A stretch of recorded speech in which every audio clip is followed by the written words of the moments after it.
E koutu whenua he tārawa moana e kore tae te aha ko whakatawana he te toe tā maua whiti raua tu mai te tō ki o haumi e hui e tae ki e. This week on The Hui. Māori Party co-leaders are live in studio to talk about te reo, our tamariki and the Waitangi Tribunal. And the power of cultural identity. We revisit the Grace Foundation, the largest bail house in Aotearoa, as they turn former prisoners into performers. One thing I am looking forward to is showing everybody out there that change is possible. Plus, they're up for Best Single of the Year at the Aotearoa Music Awards this month. My overall life goal is to try and normalise Te Ao Māori as much as possible. Corella stops in for a chat before their next gig in Tāmaki Makaurau.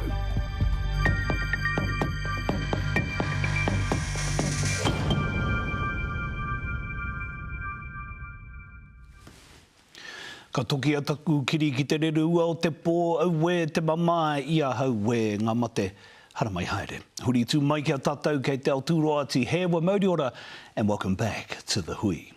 The Grace Foundation is the largest bail house in Aotearoa. It's helped many hundreds of former offenders transition out of jail. Last year, The Hui had exclusive access inside its new Kaupapa Māori program, following some of the people turning their lives around. Then we met Hone Tukariri and his wife Hazel, who were making huge strides in their shared journey. 8 months on, we found Hone and Hazel preparing to take the stage at the Auckland Regional Kapahaka competition. Early morning, Tāmaki Makaurau. It's chilly but clear outside. Inside, 40 performers, 40 former prisoners prepare for the challenge ahead. At the Grace Foundation HQ.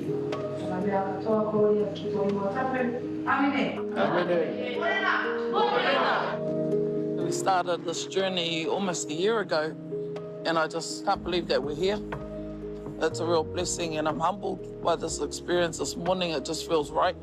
Putting on a show for our lives and, reclaiming our mana.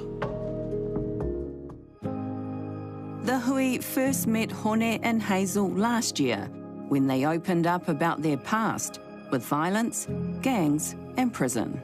The turning point for us was we had a big wake-up call and we went to jail. We both went to jail. That's what brought me to Grace. With the help of the Grace Foundation, the largest bail house in Aotearoa, the couple have transformed their lives, alongside hundreds of others in the kaupapa. It's about realigning people's lives or giving them the opportunity. That's what we offer at Grace, this thing called hope. So family, I just really want you to step up today. We're so proud. My wife and I too. The Kaupapa Māori program they run is expanding too. This year, for the first time, they've pulled together a kapahaka rōpū to stand at the Auckland Regional competition. After 4 weeks of practice, today is the day they'll perform on stage. One thing I am looking forward to is showing everybody out there that change is possible. We went from sitting in jail to being on stage performing. Our kids go to kura kaupapa and we're learning together. So I feel like my cup is full. You know, last night I was practicing with our second eldest daughter and she was quite surprised. You know, Mum, you've grown, you're doing well. And it just makes my heart warm inside.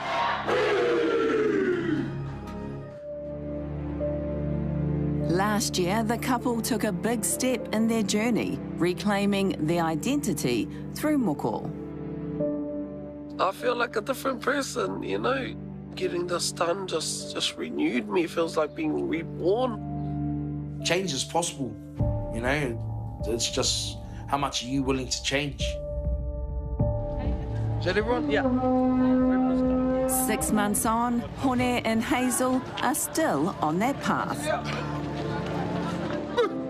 To be a part of this kapaka, it's kind of like me keeping a straight walk, getting my mata ora, getting my pūhoro, coming back into Te Ao Māori, doing it with my children, doing it with my wife, and doing it with the Grace Foundation, the place that helped save me It's ate me. As they set off, it's with the support of the whole Grace whānau.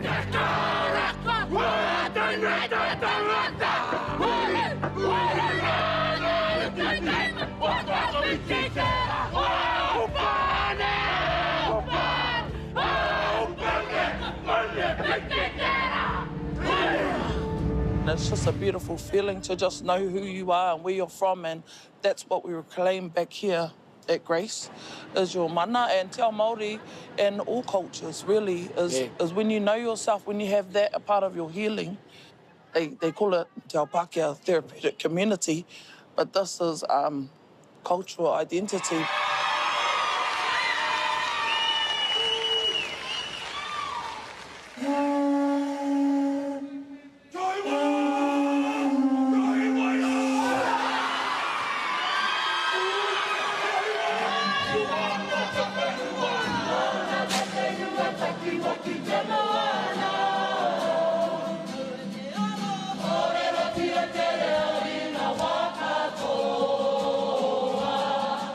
Aroha noa, standing in their mana. Mana tangata, mana tūpuna, mana motuhake. When you know who you are, you know where you're going and you have more purpose. So changing that pain into purpose is what we've done as a whānau. So the blessing is in our next generation.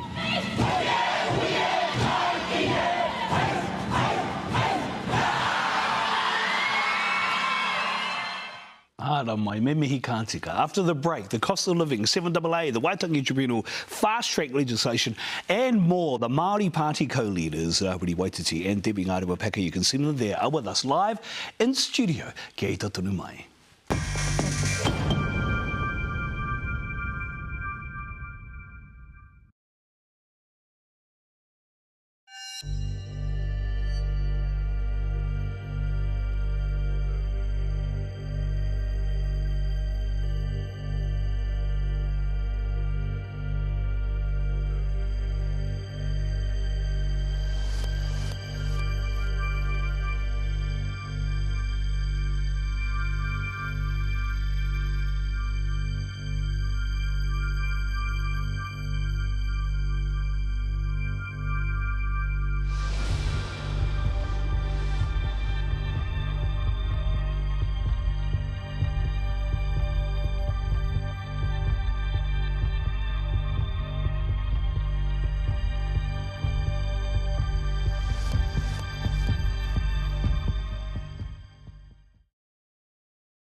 Kia ora mai anō, as I said before the break, they are here live in studio with us. Me mihi kātika, the co-leaders of the Māori Party, Rehabilitating, Debbie Ngārewa-Paka, tēnā pūrua. No mai, thank you so much for coming to the studio. Thank you for your time. I just wanted to go back to the Grace Foundation. It's amazing the work that this organisation and organisations like these do.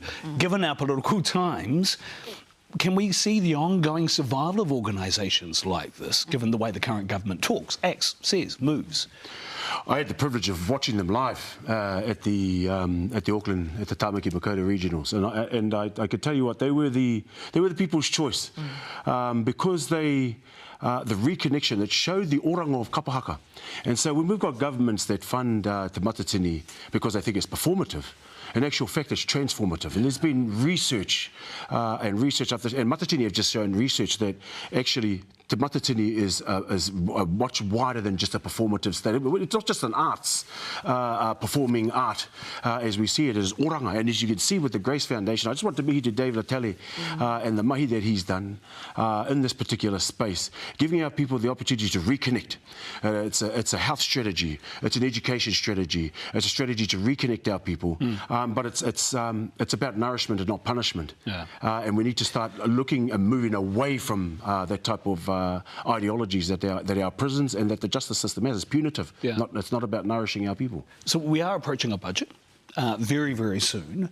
What do you expect to see? Because this government's very clear. Once it talks about tax cuts that they say will benefit 85% of New Zealanders, tax relief for low and middle income families, that's what they say the focus is, Debbie. I mean, I think, if we pick up what Rawiri's just said, in summary, that is about transformation, what we've just seen with this kapaka, what we've seen with Dave, the commitments to strategies of hope. And what we're not going to see from this budget and this government is any strategy of hope for us as Māori, which is why we have to stay focused on our own direction, our own moemoeā, and most importantly, our kotahitanga towards what transformation needs to look like for us. Because we've seen it. We've seen them make announcements about mega prisons. We've seen them make announcements about bringing life back to zombie projects. We've seen them making announcements about, punishing their way through to justice, ignoring every statistic, every investment, social investment in ourselves. So, we're not going to see anything that's going to transform our cost of living. What we are seeing is the crisis of cost of living to afford to eat, but the cost of living as tangata whenua in Aotearoa. And that worries us, which is why Rawi and I are adamant in this term as Te Pāti Māori. We must focus on our people. We must live and lift our horizons on what rangatiratanga needs to look like. Take the point. What they talk about is balancing the books. They say it's crucial. If you don't balance the books, the long-term impacts on the future of the country are not assured. I hear phrases even from our own Māori MPs like Tama Pōtaka talking about fiscal austerity. which have a connotation to them. Sounds very UK Conservative Party, actually. But what they say is without that, you can't do the things that Debbie's just talked about. What they do is they're maintaining a white supremacy type system that continues to favour one part of community over another. How does it do that? Because they'll say if you have the financial austerity, if you can balance the books, that benefits everyone. Well, the first thing that white supremacy does is that they actually ignore the existing tangata whenua and the existing economy, their people, their taiao. And the second thing they do, which is what we've seen from this government, is that they continue to punish those who are struggling and reward those who own multiple properties, who are rich. They look after the wealthy. And that's what we've seen from this government. The thing is, we all saw it coming. We all saw it coming. We kept asserting, whānau mā, this is what's going to happen, this is what's going to... Well, guess what? It's happened. And so now we've got to focus on the solutions that Te Pāti Māori has. You've got 100,000 people, homeless people in Aotearoa. 60,000 of those are our people. You've got 54% of the male prison population Māori. You've got 64% of the female prison population Māori. You've got over 70% of the tamariki and oranga tamariki Māori. So you can't tell me that this is not a white supremacist system that continues to feast off the dysfunction it's created. Look, you've got the notion of the coloniser coming here, trying to take this country by gunpoint, failed. Then they tried to assume their sovereignty and their superiority through Te Tiriti o Waitangi. And so we continue to bang our heads against the wall. Look, the last government said this is the biggest investment they've made into Māori with $1 billion. That was 0.3% of the total budget. Somebody else is getting 99.7% of the budget, and this is why we must continue to challenge it. But we must stop. We must defund the system that continues the neoliberal colonisation and violence of our people. Is that why you don't support the fast-track legislation? Because there are some people who would say, actually, the previous system, the RNA process, the consenting process, actually held back some hapu, some whānau, iwi even. And so there are benefits in the proposal that they can see. What do you say? I think we need to first of all be really clear that there is business as usual, that there is the ability for those to be able to expedite their own projects. But let's be clear, that is rangatiratanga. That is those whānau, those hapu, those iwi speaking to themselves about their own whenua and their own moemoeā. But this bill doesn't do that. This bill wipes and removes anything to do with our rights as mana whenua under Te Tiriti. It gives superpowers to bring back zombie projects to ministers who aren't super. To ministers. They're not super in any way or form. So it's an oppressive bill, and we need to be really clear when in history of us as tangata whenua has anything fast worked for us. OK, that's the point. So would you support the legislation if the ministers didn't have the ultimate veto? No. Okay. No, not in its current form, because of the critical factor is the erosion of your status as tangata whenua, as mana whenua, and the recognition of our rights and interests under Te Tiriti. The other problem is that you've got ministers that will make a decision over 3 years that will have over 100-year impact on our whenua and on our whakapapa. And that's the concern that the Party Māori have at this particular time. It's reckless. It's reckless decision-making. It's reckless legislation-making. And that we will absolutely not support 3 people making those decisions on behalf of the iwi Māori. There is also concern about the lack of voice that is going to be given to some who massive submissions, massive amount of submissions made into this legislation.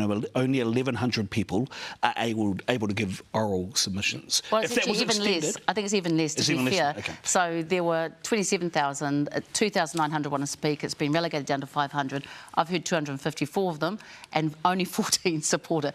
But, you know, they're practically being chucked into a ballot system, so it's a potluck. You know, it's a lucky dip approach to it, and, you know, again, fast plus lucky dip. You know, they're all key triggering words for us, and we should be worried as Māori, and certainly Te Pāti Māori are. We're really concerned. Absolutely. And given tangata whenua voice and process, I also want to talk about the Waitangi Tribunal. So it'll be 50 years since the establishment by law of the Treaty of Waitangi Act, 1975. Isn't it right that the Waitangi Tribunal was reviewed? Given we're hitting about a 50-year mark, shouldn't there be a review in some way, shape or form?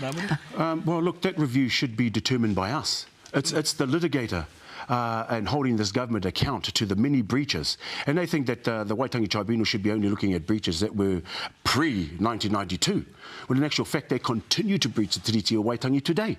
And so who is going to be the litigator for that? And so the Waitangi Tribunal has a place, but it's for Māori to determine what that reconciliation looks like. It shouldn't be determined by Pākehā, it shouldn't be determined by governments. That should be determined by Māori, whether we see that it still has a place or not. But you know that the government could legislate away the Waitangi Tribunal if it wanted to anyway. Now, it says it's committed to a review, but it could move to legislate against the tribunal. It could remove the legislation itself if it wanted to. That is the prerogative of the government.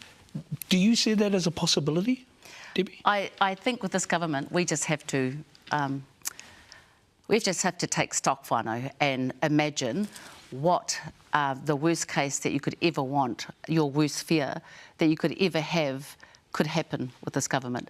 So we actually have to start talking to ourselves and reminding ourselves to remember what we're capable of, and to remember why the tribunal is here, to remember what Te Tiriti is about, and start having the real conversation about our own Māori nationalisation, our own mana motahaki.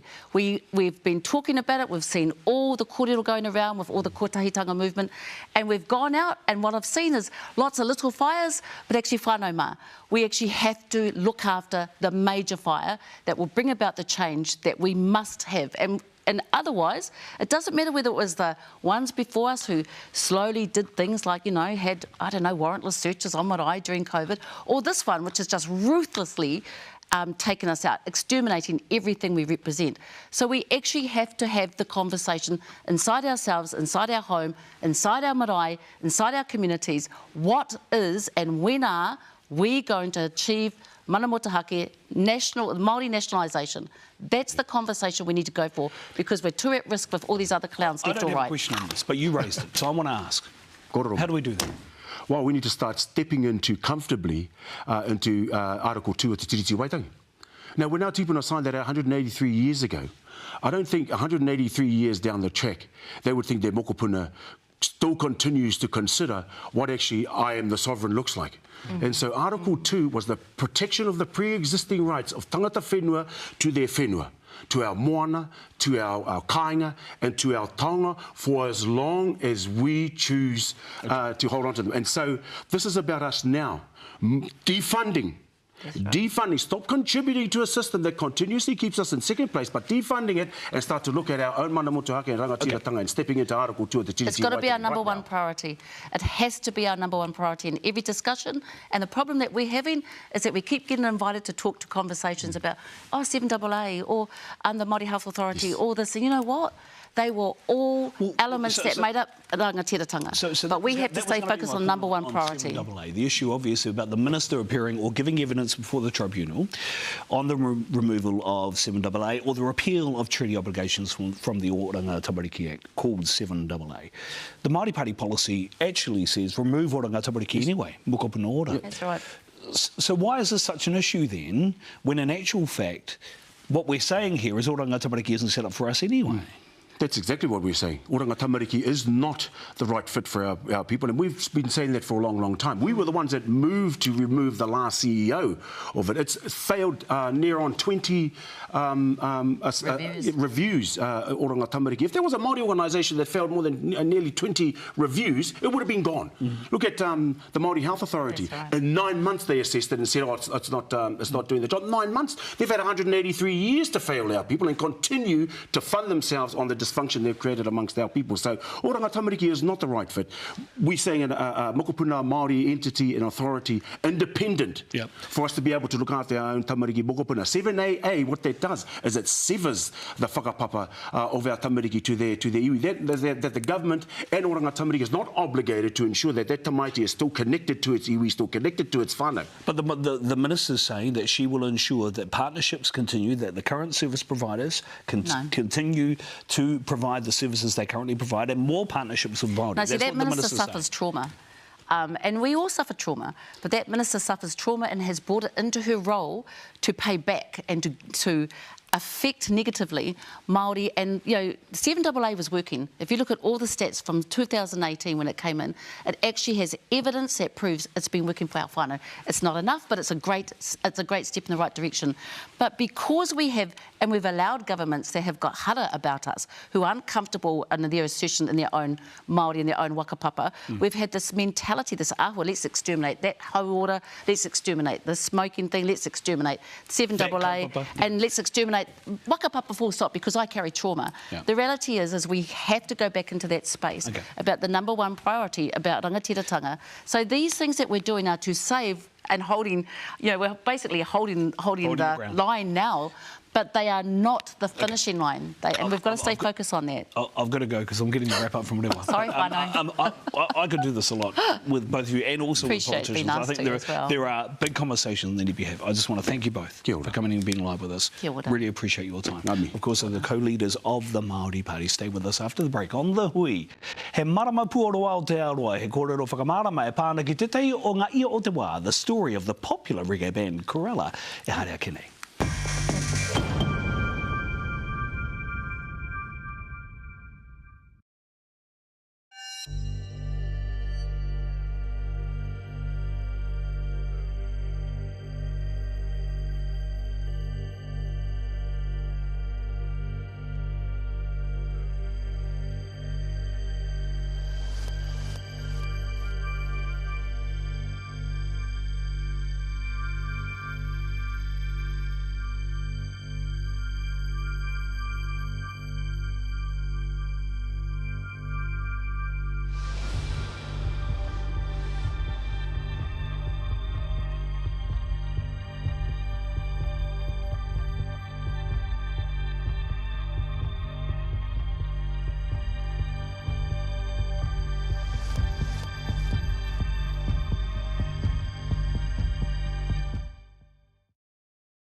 From a Navy covers band to the country's top music awards, reggae band Corella are on the rise.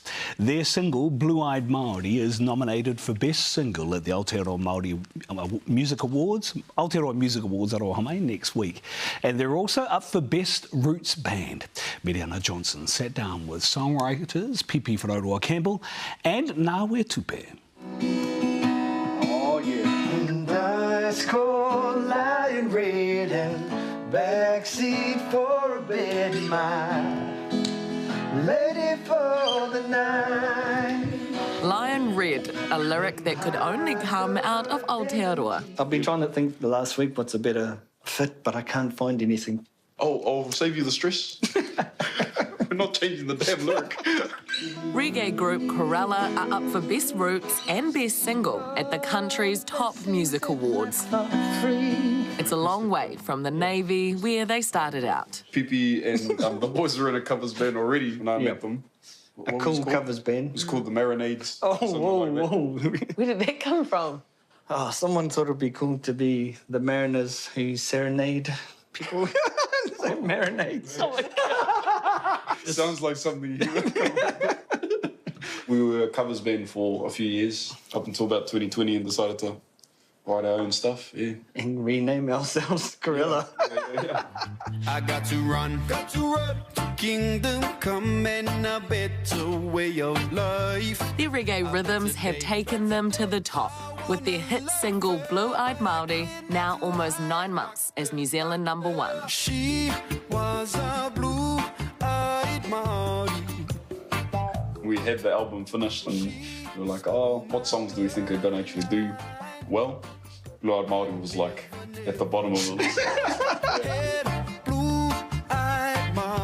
It's a busy month for the group with the tour and the Aotearoa Music Awards. Are we quietly confident? In all honesty, I was amazed to even see that we got nominated. For the song that you thought was going to do the worst on the album? Yeah. The worst song of the album, so make sure you check out the rest.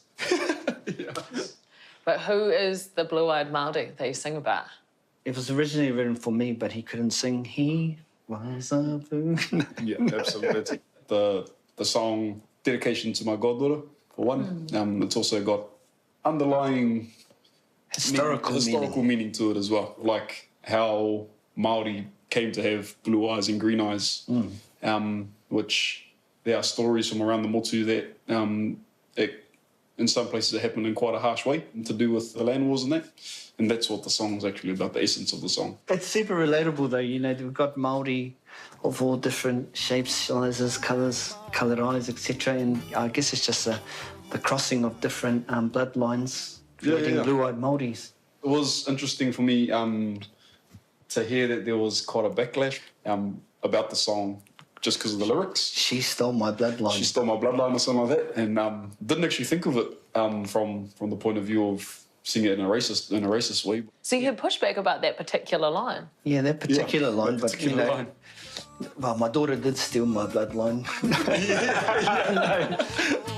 The band are proudly Māori, and they've released a couple of te reo tracks like Raumati.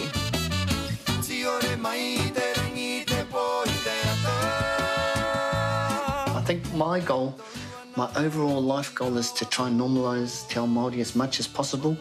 And so the bigger and better places Corella can go, the more places we can sing Te Reo Māori. I think I watched Stan Walker down in Homegrown.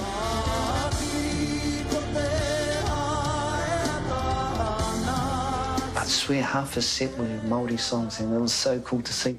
What music did you both grow up on? I grew up in Whakatane, so Corella was like the pinnacle of music in Aotearoa for anyone growing up in Whakatane. My old man was a big fan of blues, so B.B. King, and like old school bands, Motown with Sam Cooke, and the High Marks, all the garage party sort of songs. When we first met, like, people didn't like reggae. I do like reggae. It has worked in being what used to be two complete different oceans crashing against each other. Now, synchronised.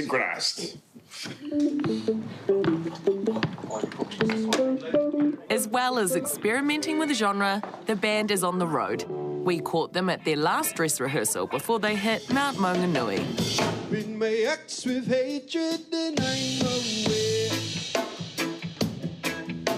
Where to next? For me, I want to get big in something like the States. 660 really led the way to see what New Zealand bands can do in terms of stadiums, and so we want to do a stadium, Western Springs. You know, people might laugh at it now, but you just got to have goals and you got to have big dreams. I don't. Yeah. Doctor, she was a blue-eyed Māori.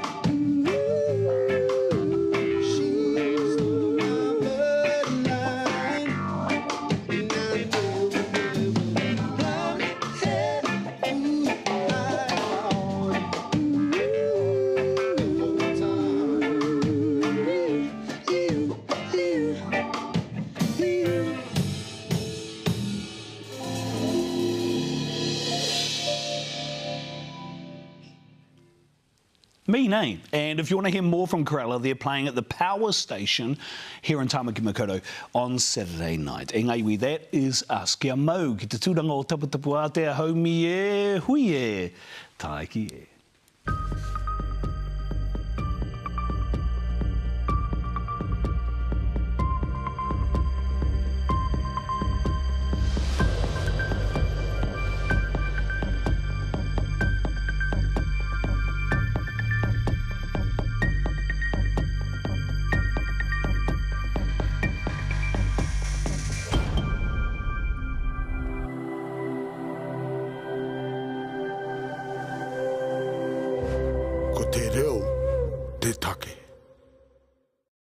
Nā te puna whakatongarewa, te hui, I tautoko.